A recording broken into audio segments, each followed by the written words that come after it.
Okay, so ears. The Holy Spirit is always prophesying. Satan is always prophesying. He stands before God day and night accusing us. Always two voices. We want to always be in agreement with the Holy Spirit's voice. There are always two choices, two voices, life or death. The voice of Holy Spirit always brings life. The voice of Satan always brings death. So there's always a choice of what you listen to. Always life and death, always. Satan is always speaking. He's always accusing. He's accusing me. He's accusing you. He's accusing God. He is the accuser of the brethren. He stands night and day accusing. Everything that comes out of his mouth is accusation. Everything that comes out of his mouth is a lie. He's the father of lies. He is the accuser of the brethren. So if you're hearing something that is an accusation or a lie, recognize that is his voice. We don't want to agree with it. Against God, against the nature of God, Satan is always accusing God. Always trying to get us to believe him and accuse and lie about who God is. He's working overtime doing it. He lies about who God is. Don't listen to his voice. He lies about people made in God's image. He accuses people. He's the accuser. He'll accuse you to yourself. He'll make you believe how bad you are, how horrible you are, how worthless you are. Don't listen to that voice. He's always speaking. So whatever's going on the inside of you is going to determine which way you lean. What voice you're listening to. What you believe about who God is. Lean into which voice. Your inner life.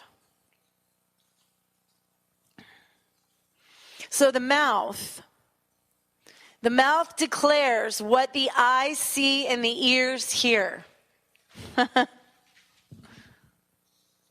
The mouth declares what the eyes see and the ears hear.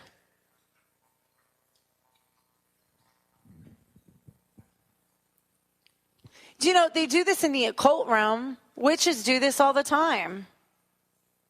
Blessing and cursing proceed out of the mouth. Power in words. It's not just for the Christians. It's a spiritual law. It's a spiritual law that's put into place. What is your faith in? What do you believe? And then what comes out of your mouth forms things. God did it. He saw and he spoke and he formed with his mouth. We're made in his image. And we're called to do that. He calls us to do that. He calls us to declare what we see.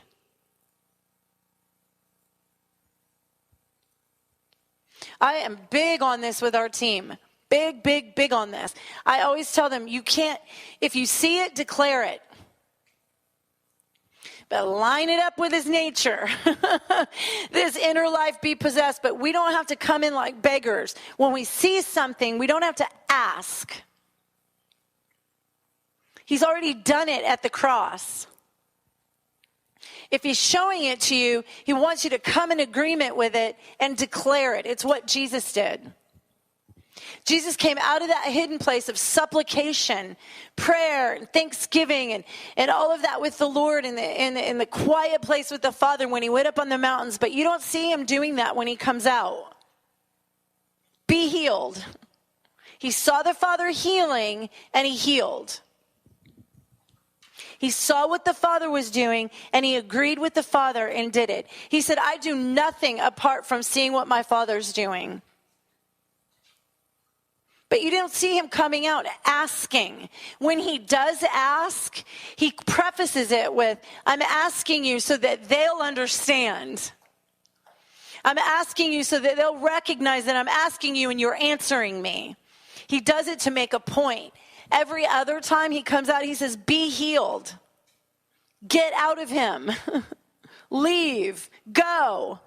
He declares it. He says what the Father's doing. He had this inner reality that was formed on the hills with the Father, in the place of prayer and supplication. So what you have going on the inside of you is going to come out of the mouth. All you have to do is listen to people talk, and you'll see where they're at in their journey with the Lord.